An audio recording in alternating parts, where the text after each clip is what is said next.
Daniel. They didn't believe the stories either, until the night it called his name. There's a place in the hills, just outside the last line of houses where people don't walk after dark. Not because they can't, but because they know better. It wasn't always like that. Years ago, it was just another path. Farmers used it. Children ran through it. People passed through without thinking twice. But then, the stories started. Not all at once, just small things. A man saying he heard chains behind him, but when he turned, nothing. A woman swearing she heard someone call her name in a voice she knew, even though no one was there. People laughed at first. They said it was fear, imagination, the kind of thing that spreads when one person talks too much. And then, there was Daniel. Daniel didn't believe any of it. He worked late, walked home alone, and never rushed his steps like the others did. He said if something was out there, it would have to prove it. For weeks, nothing happened. He walked that same path every night. No chains, no voices, no shadows moving where they shouldn't.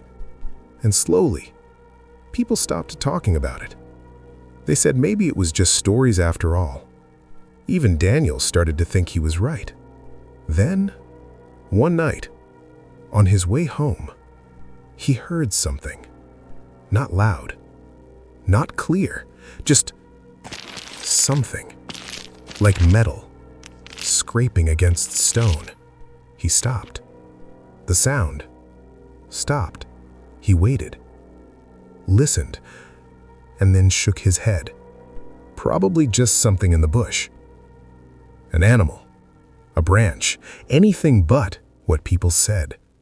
So he kept walking. A few steps later, it came back.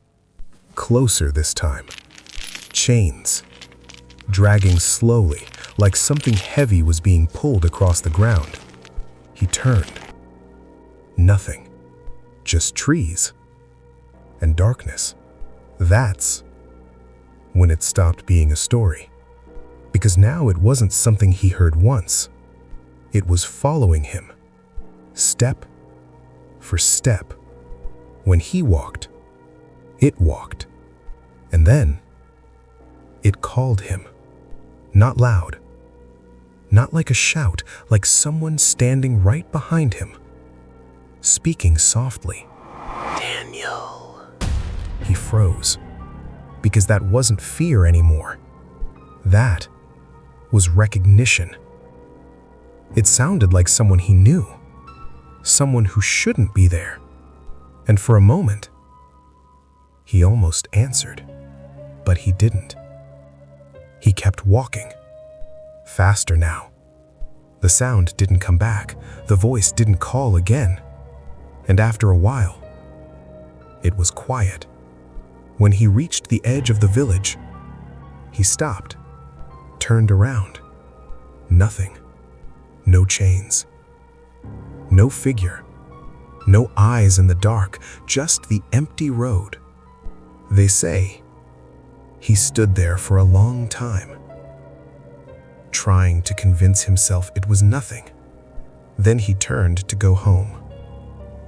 And that's when he saw it. Not behind him, but in front, standing in the middle of the road, still, watching, chains hanging from its body, eyes catching what little light there was. Not moving, not chasing, waiting. No one knows what happened next.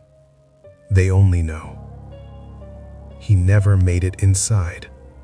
And now, when people hear chains at night, they don't turn around.